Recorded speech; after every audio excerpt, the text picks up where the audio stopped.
Hello বন্ধুরা, তোমরা সবাই কেমন আছো? আমিও ভালো আছি। আজ আমি সাধারণ মশলা দিয়ে অসাধারণ একটি রেসিপি বানিয়ে নেব। জিরে ধনে ছাড়া চিকেন আলুর ঝোল। সঙ্গে থেকো। চিকেন আলু ঝোলের জন্য আমি এখানে মশলা নিয়েছি 4টে রসুন, ছোট সাইজের রসুন, 2টো বড় বড় পেঁয়াজ, দুটোই প্রায় 150 গ্রাম হয়ে যাবে, কাঁচা লাল পাকা লঙ্কা নিয়েছি আমার পরিমাণ মতো। যে যতটা ঝাল খাবে তার স্বাদ অনুযায়ী সে ঝাল দিতে পারে। এখানে নিয়েছি 1 টুকরো আদা আর 2টো টমেটো। এগুলো আমি এখন সব ছাড়িয়ে নিয়ে একটা পেস্ট বানাবো। চিকেন নিয়েছি 1 কিলো। এই দুটো যেহেতু লেগ পিস, আমি চাকুর সাহায্যে হালকা করে আমি একটু একটু কেটে নেব যাতে মশলাটা ঢোকে।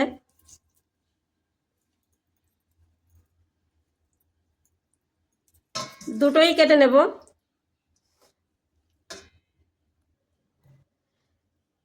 চিকেনটা আমি ভালো করে পশম আছে কিনা দেখে নিলাম। এবার আমি ধুয়ে নেব।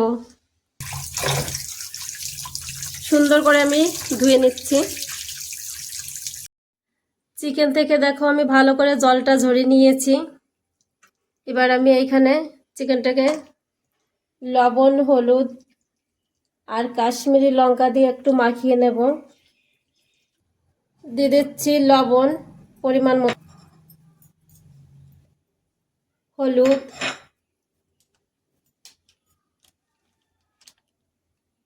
কাশ্মীরি লঙ্কা পাউডার। এবার আমি ভালো করে হাত দিয়ে মাখিয়ে নেব। মাখানো কমপ্লিট। এবার 15 মিনিটের জন্য ম্যারিনেট করে রেখে দেব। ভালো করে আমি জল দিয়ে ধুয়ে নিলাম।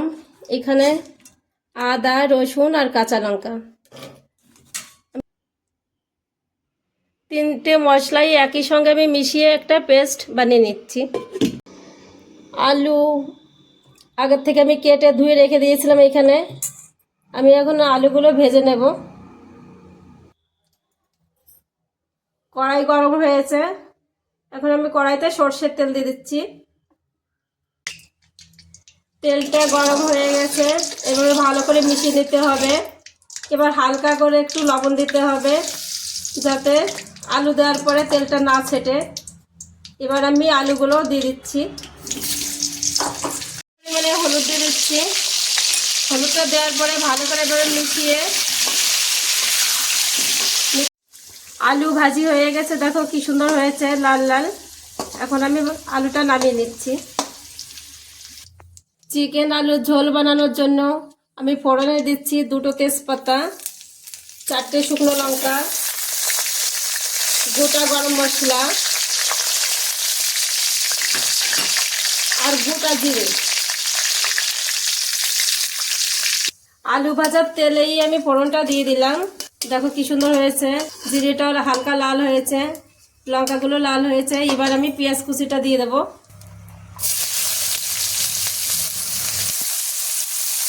পেঁয়াজ কুচিটা ভালো করে এভাবে ব্রাউন করে ভেজে নিতে হবে। 1 থেকে 2 মিনিট ভাজলেই হয়ে যাবে। দেখো পেঁয়াজটা ব্রাউন কালার হয়ে এসছে। এখন আমি পেস্টটা দিয়ে দিচ্ছি। মশলার পেস্ট দিয়ে ভালো করে এভাবে মিশিয়ে নিতে হবে। মশলা আমার কষানো কমপ্লিট, দেখো কি সুন্দর তেল ছেড়ে দিয়েছে। এবার আমি দিয়ে দিচ্ছি টমেটো কুচি। টমেটো কুচি দিয়ে ভালো করে এভাবে মিশিয়ে নিতে হবে। এবার দিয়ে দিচ্ছি গরম মশলা। গরম মশলার পাউডার দিয়েছি, এবার মিট মশলার পাউডার আর অল্প পরিমাণে গোলমরিচের পাউডার। আমি এইখানে জিরে কিংবা ধনে পাউডারও দিচ্ছি না, জিরে বাটা ধনে বাটাও দিচ্ছি না। সেই কারণে পেঁয়াজ রসুনের পরিমাণটা আমার একটু বেশি দিতে হয়েছে। দেখো অল্প মশলা দিয়েও অসাধারণ একটা খাবার বানানো যায়। আমার টিপসগুলো ফলো করো, তোমাদেরও রেসিপিটা ভালো লাগবে। দেখো মশলাটা সুন্দর কষানো হয়েছে। এবার আমি দিয়ে দিচ্ছি আমার ম্যারিনেট করা মাংসটা, পুরোটাই দিয়ে দিচ্ছি। এবার আমি মশলার সঙ্গে ভালো করে এভাবে মিশিয়ে নিচ্ছি।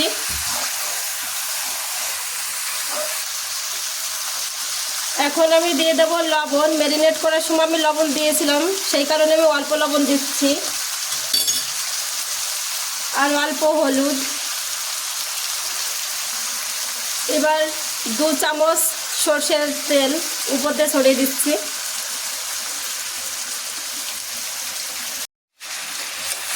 চিকেনটা ভালো করে আমি মশলার সঙ্গে মিশিয়ে নিয়েছি। এবার আমি 2 মিনিটের জন্য ঢেকে দেব।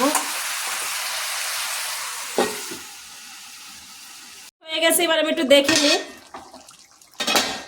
দেখো সুন্দর হয়েছে, দারুণ একটা কালার এসছে, নিচে দিয়েও লাগেনি।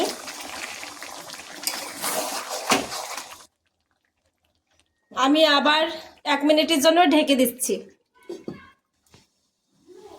1 মিনিট হয়ে গেছে, আমি এবার আবার দেখে নিই কতটা হয়েছে আর নিচে দিয়ে লেগে গেছে কি না। দেখো সুন্দর হয়েছে, নিচে দিয়ে লাগেনি, মাংস থেকে তেলও ছেড়ে দিয়েছে। দেখো আমি আবার একটু ঢেকে দেব 2-3 মিনিটের জন্য। 3 মিনিট পর আবার এসছি, দেখো সুন্দর এসছে, দারুণ একটা গন্ধ এসছে।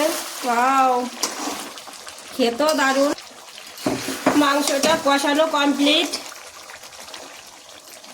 এবার আমি জল দিয়ে দিচ্ছি।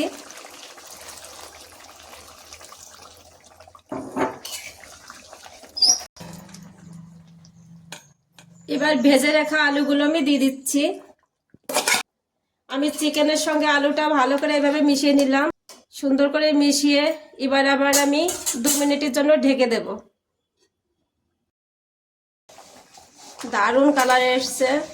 কাঁচা লঙ্কা দিয়ে রান্না করি তো অতটা ভালো কালার আসে না, তার জন্য আজ আবার দিতে হলো কাশ্মীরি লঙ্কার গুঁড়ি। আমি আবার ঢেকে দিচ্ছি। কতটা হয়েছে এখনো হয়নি, আলুটা আরেকটু গলবে, আলুটা শক্ত আছে। আমি রান্নায় সবসময়ই অল্প তেল মশলা দেওয়ার চেষ্টা করি, আর কাঁচা লঙ্কা দিয়েই আমি রান্না করি বেশিরভাগ, শুকনো লঙ্কা কম কম ইউজ করি আমি। এবার আবার ঢেকে দিতে হবে, আলুটা এখনো হয়নি সেই কারণে। দেখা যাক কতটা হয়েছে। সুন্দর হয়েছে, দেখো দারুণ হয়েছে।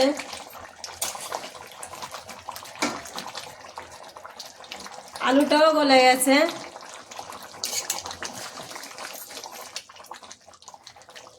চিকেন আলুর ঝোল কমপ্লিট।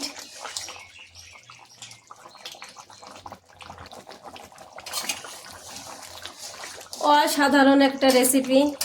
আমি মাঝে মধ্যে ঘরেতে এইভাবেই জিরে ধনে পাউডার কিংবা বাটা ছাড়াই বানিয়ে খাই, দারুণ লাগে খেতে।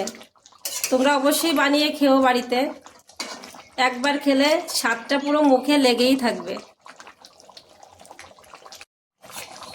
চিকেন আলুর ঝোলটা এবার আমি নামিয়ে নিচ্ছি।